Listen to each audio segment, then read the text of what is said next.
Happy Saturday, everybody. Welcome back to the dojo. This is Michael, and been waiting to do this review for a while. So, a couple of weeks ago, I was hanging out, I was looking up something to watch on Netflix, and I came across this anime called Terminator Zero. Now, if you are a science fiction fan like me, you know about the Terminator movies starring Arnold Schwarzenegger, and I love those movies. In fact, my favorite Terminator movie would have to be Terminator 2 Judgment Day, a piece of cinematic masterpiece, and it's super awesome and super cool. So, Production IG basically said, hey, we're going to do a Terminator Zero. We're going to do a Terminator anime, and we're going to call it Terminator Zero. And so, let's talk about it. Before we get started, and I will say this at the end of the video, please like, share, and subscribe. Hit that notification bell so you know when I make another video, and leave a comment down below. Tell me what you think about Terminator Zero. Okay, here we go. So, for those of you that know the Terminator franchise, you know the basic gist, right? Is that August 29th, 1977, not 1977, oh my god, I'm getting my dates messed up. Let's try this again. You guys know that August 29th, 1997 was the date that Skynet came online and basically created Judgment Day, because it basically launched nuclear missiles basically at Russia, and then Russia retaliated and yada yada yada. Okay, so you know the Terminator story, okay? You know that after Judgment Day, after the nuclear fire, the machines rose and basically started exterminating any pockets of humanity still left on the earth, right? Okay, you know that. You also know about the resistance leader, John Connor, who basically led the resistance against the machines. Okay, you know that. You also know that the AI system Skynet sent two Terminators back through time. One arriving in the year 1984 to take out John Connor's mother, Sarah Connor, or Linda Hamilton. And of course, as you know, the second Terminator was what we saw in Terminator 2. Judgment Day was sent back through time to attack at John Connor when he was a child, when he was basically 10 years old. Probably even more than that. So, actually, I think he was older than 10. I think he was like, I want to say he was like in his teens, maybe. Early teens, maybe 13, maybe 12. I don't know. Okay, anyway, so enough about that. So, Terminator Zero basically starts off with it's 2 days before Judgment Day, 2 days before August 29th, 1997. Okay, so and it also takes place in Japan. And what I really love about this story is because if you've seen the Terminator franchise, you know that basically it kind of takes place around the California, Los Angeles area, because that's where everything kind of started. Everything kind of happened, right? You know, it was like LA 2029 eventually where we started, you know. Okay. Anyway, so I love this fact because I love Terminator Zero because we actually get to see Judgment Day. We actually get to see the events of the Terminator, but we get to see it not from America's standpoint, but from another country's standpoint, from Japan. And so we start off with this. I don't know if you want to call him a scientist. I don't know if you want to call him a researcher. So we're just going to call him the character Malcolm. So we start off with Malcolm. He's getting up. He's getting ready for work. He has a family. He's got 3 children. He's got an older daughter and 2 young sons. Okay. One of those sons is a tech whiz, like knows everything about machines. He knows how to pull them apart. He knows how to put them together. and he really does enjoy that. Okay, so we got that. The youngest son basically just, I don't know how old he is, but he's a little bit younger. He likes to play, with his big brother and hang out and stuff like that. And of course the girl is getting to be a teenager. She's a little bit rebellious, but she kind of resents her father Malcolm, because Malcolm basically, after their mother died, doesn't really pay much attention to his children anymore, right? And a little secret about Malcolm, which we'll get into a lot later, but he's uh, basically consumes his time with working on his secret project. So we start off with that. And there are a lot of callbacks or member berries or nostalgia parts to Terminator Zero that we see. For instance, sending a Terminator back through time, just like in 1984, the original Terminator, and in Terminator 2 Judgment Day, right? Um, there's also where the Resistance in the future actually sends a human back through time, just like the original Terminator in 1984. So that was kind of cool. It was cool to see that in this time, uh, during the Resistance, that it was just like Terminator 1, where in the future a Terminator actually manages to find the Resistance headquarters and begins to exterminate them, and then it's a race against the clock to basically send someone back through time to try to stop Judgment Day, or to try to stop Skynet from coming online. However, this story is a little bit different, because while in the original Terminator franchise, we're used to the Terminators and Kyle Reese, going back to 1984 to try to stop Sarah Connor, right? No, this time, the Terminator and the human, um, try to go back through time, not to stop Sarah Connor or not to stop John Connor, but to try to stop Malcolm. Now, this is the interesting part.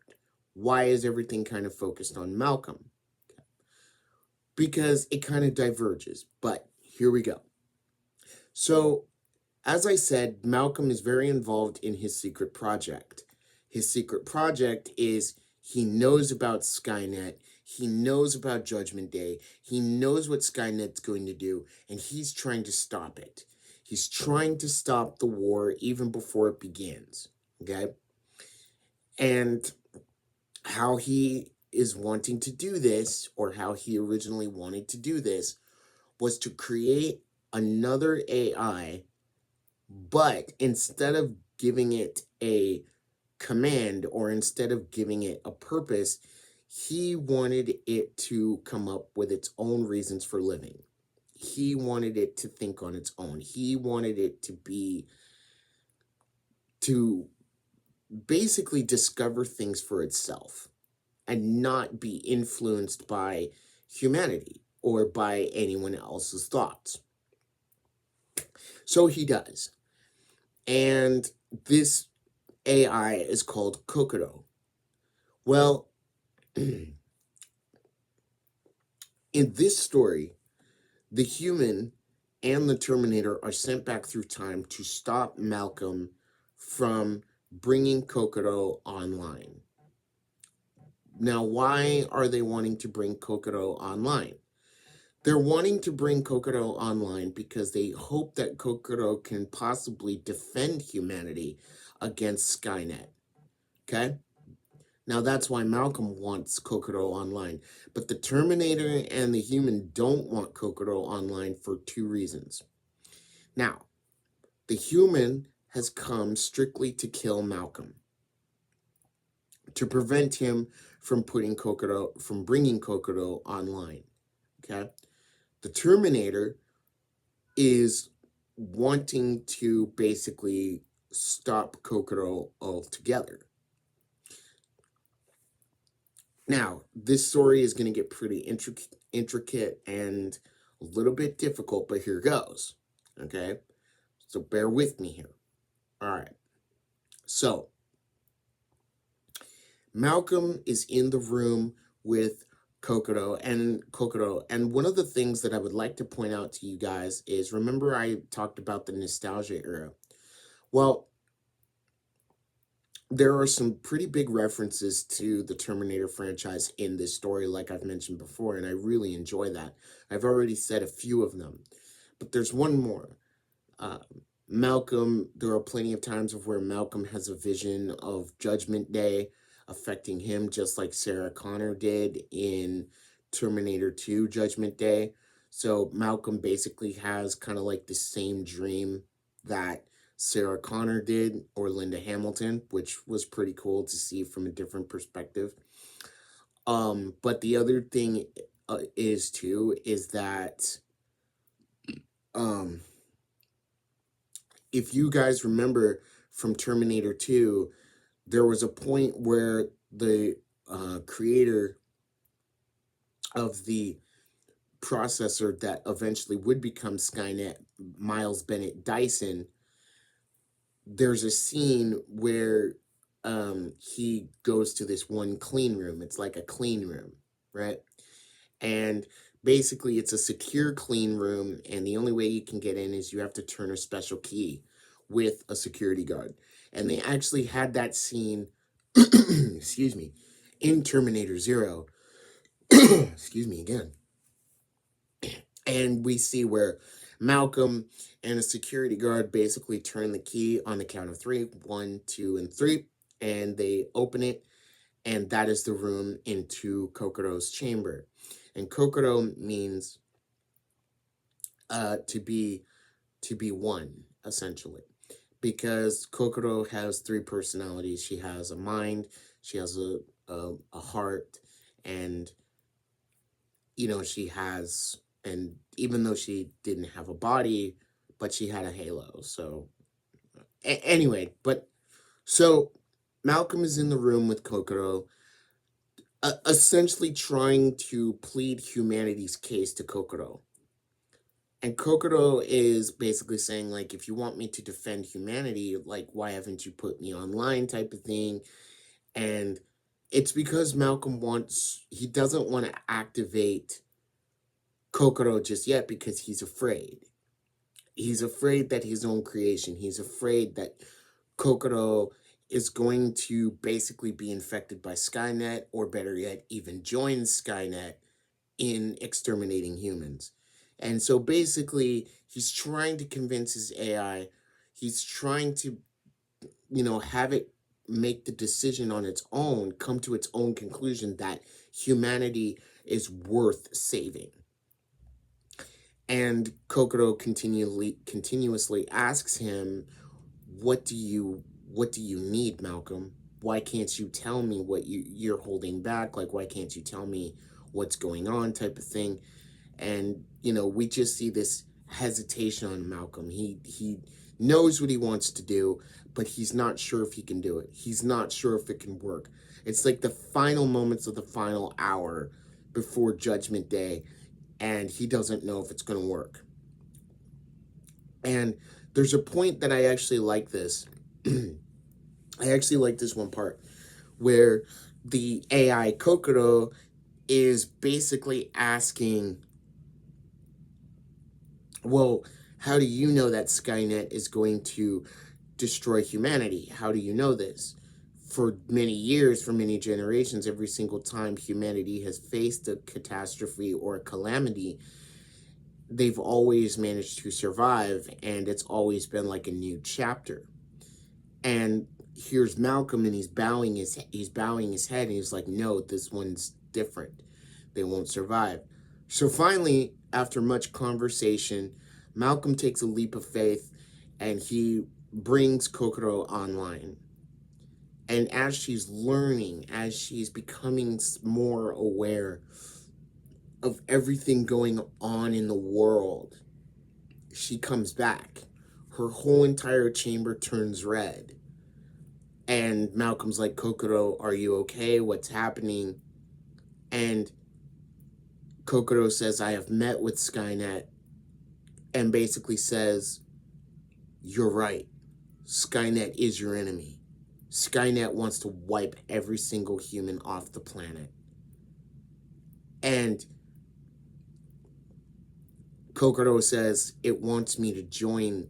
Skynet was trying to infiltrate me. Skynet wants me to team up with it. But I have bought you time, Malcolm. So it's like, convince Kokoro. And so the whole story after that follows a machine that Malcolm built in the future, 2029. In fact, in Malcolm's own time, he was perceived as a traitor to humanity, to his own kind, because he built a machine named Misaki. And Misaki became self-aware, but the problem with Misaki is Malcolm essentially didn't give it orders. He didn't try to self-impose his own ideals onto this machine. He let it think for itself. He took out all human, what would you say, impression, all human impression and human interference, and he let it think for itself. And when it did, it started asking questions of Malcolm.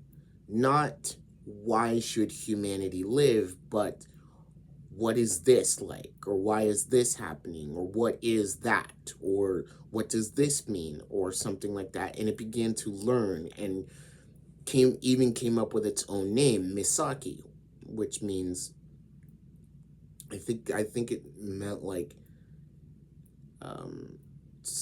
a messenger from God. That's what it was. And so through all of this, the human resistance find out that Malcolm basically built this machine and they're coming to destroy it and, take Malcolm away and basically imprison him for being a traitor. Malcolm turns on his allies and basically kills them and takes Misaki and jumps back into the past to 1983, not 84, but 83, so a year before the original Terminator movie, and basically begins, with the help of Misaki, to create Kokoro to hopefully prevent Judgment Day.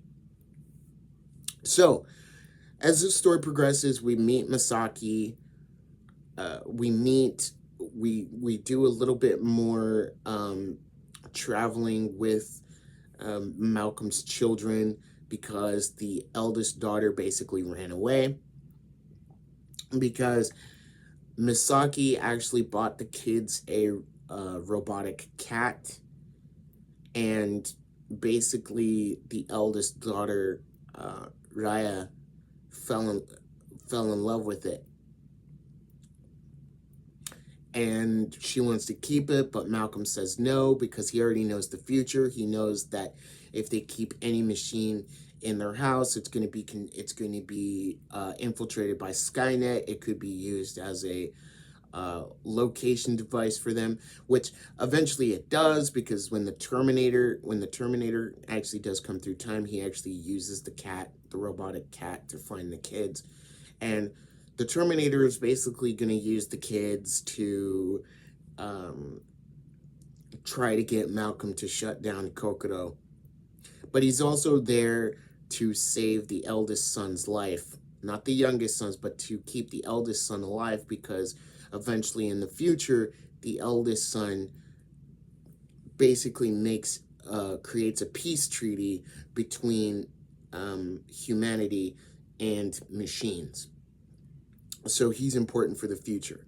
So essentially, this Terminator is kind of like the Terminator from Terminator 2, Judgment Day, the Cyberdyne Systems Model, the T-101, who was sent back through time to protect John Connor. So, all in all, guys, I really did enjoy Terminator Zero. There were a lot of callbacks to the franchise of Terminator 1, Terminator 2. It was actually really, really cool.